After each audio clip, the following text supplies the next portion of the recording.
এই যে এরকম ভালো করে খোদাই করে নিতে হবে।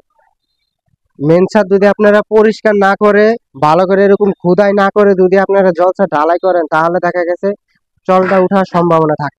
আলগা বালু ময়লা এগুলো ভালো করে চিপিং করে তারপরে আপনাদের জলছা ঢালাইয়ের কাজের প্রস্তুতি নিতে হবে।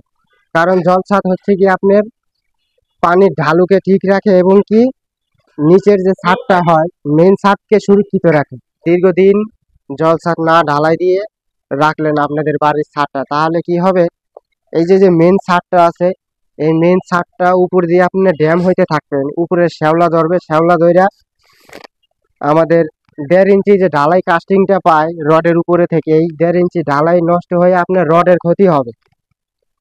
রড তখন দেখা গেছে জং ধরা শুরু হবে এবং কি আস্তে আস্তে আপনার নিচের যে রং প্লাস্টার এগুলা নষ্ট হইতে শুরু হবে। যে আসলে জল ছাদটা মনে দেওয়া হয় যে শুধুমাত্র ছাদের পানিটা নামানোর জন্য, অ্যাকচুয়ালি এটি ভুল ধারণা। কারণ জল ছাদ আপনার মেন ছাদ সুরক্ষিত রাখার জন্য দেওয়া হয় এবং কি পানি নামার জন্য দেওয়া হয়।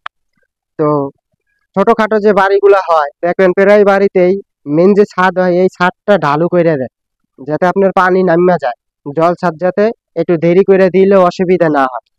তো এর ক্ষেত্রে কি হয়, আপনার যত দেরি হবে এত মেন ছাদ ড্যামেজ হইতে শুরু হবে।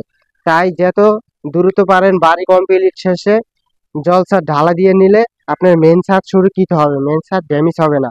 আর দেখা গেছে আপনারা জল ছাদ ঢালাই না দিয়ে যদি দেখা গেছে এইভাবেই মেন ছাদটা যদি ঢালু করে রাখেন যে পরে করবেন এরকম করতে করতে দেখা গেছে আপনাদের মেন ছাদের নিচে যে প্লাস্টার রং এগুলা নষ্ট হবে এবং কি ওয়াল নষ্ট হবে। তো এই ক্ষেত্রে ভালো আপনারা বাড়ি কমপ্লিট শেষে অবশ্যই চেষ্টা করবেন জল ছাদগুলা করানোর জন্য, তাহলে কি হবে, জল ছাদ করলে আপনার মেন ছাদ সুরক্ষিত হবে।